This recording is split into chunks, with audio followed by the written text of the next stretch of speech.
স্বাধীনতা দিবসের আগে মধ্যরাত দখল করেছে রাজ্যের মেয়েরা। প্রতিবাদের মূল সুর অবশ্য আরজিকর কাণ্ডের অভিযুক্তদের যথাযথ শাস্তি ও বিচারের দাবি। আরজিকর মেডিকেল কলেজ ও হাসপাতালের অন্দরে মহিলা চিকিৎসকের মৃত্যু সমাজে নানান প্রশ্ন তৈরি করেছে। যাবতীয় প্রশ্নকে সামনে রেখেও ঘটনার প্রতিবাদে 14ই আগস্ট 2024 মেয়েরা রাত দখল করার ডাকে সাড়া দিলেন মহিলারা।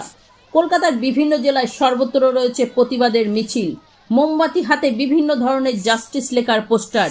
মহিলারা রাস্তায় নেমে রাত দখলের কর্মসূচিতে অংশ নিয়েছেন। এমনি চিত্র দেখা গেল হাওড়ার সাকরাইলের চাপাতলা মোড়ে। আপনাদের মোমবাতি প্রতিবাদ, আপনারা কি চাইছেন? আমরা জাস্টিস চাইছি। একজন নারী হিসাবে, একজন সভ্য সমাজের মানুষ হিসাবে আমরা চাই এই অন্যায় শীঘ্রই প্রতিবাদ হোক।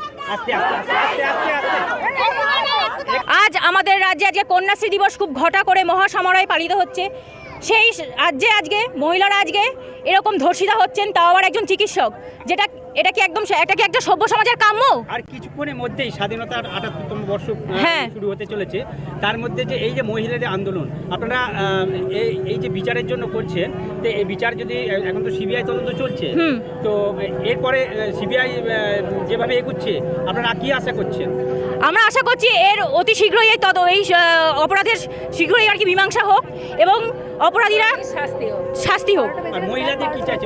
মহিলারা চাইছে আমরা কর্মক্ষেত্র কর্মজীবী যারা আছি তারা তো অবশ্যই এই ঘটনার পর থেকে সবাই আমরা শঙ্কিত। আমরা রাস্তায় বেরোতে ভয় পাচ্ছি, আমরা অফিসে যেতে ভয় পাচ্ছি, যারা ঘরে আছি তারাও আমরা নিরাপত্তাহীনতায় অভাব বোধ করছি। আমরা চাই সার্বিকভাবে এর বিচার হোক। আমরা নিরাপত্তা আশা করি এই সরকারের কাছ থেকে।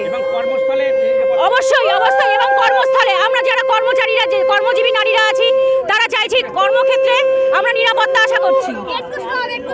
আন্দোলনের জন্য মধ্যরাতটা বাঁচা হলো কেন, কি মনে করছেন?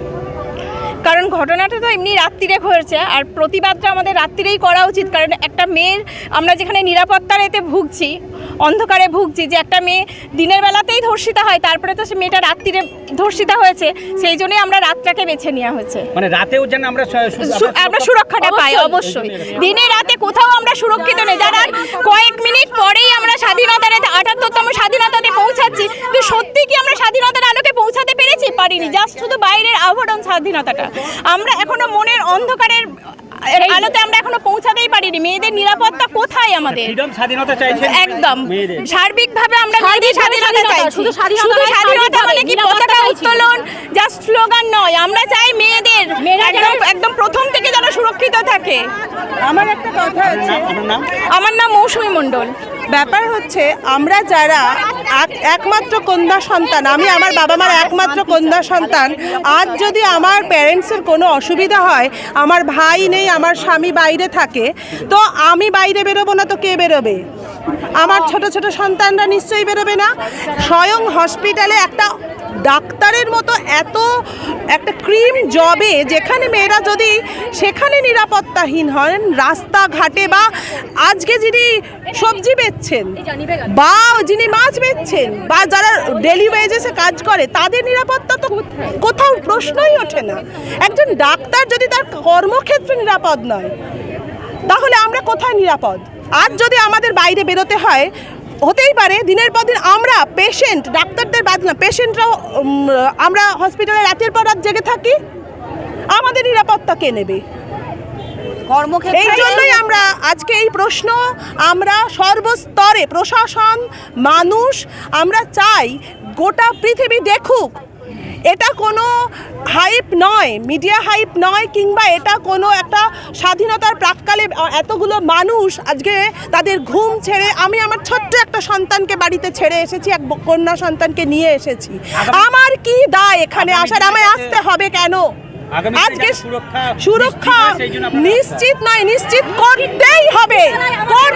আমাদের সুরক্ষা কাউকে দিতে হবে না, আমরা নিজেদের সুরক্ষা দেখে নেব। আপনারা আপনাদের হাতটা সামলান, আপনারা আপনাদের অসুর বৃত্তিটা সামলান, আমরা দেবত্বটা নিয়েই আছি। একজনকে ভিকটিম করে যারা প্রকৃত দোষী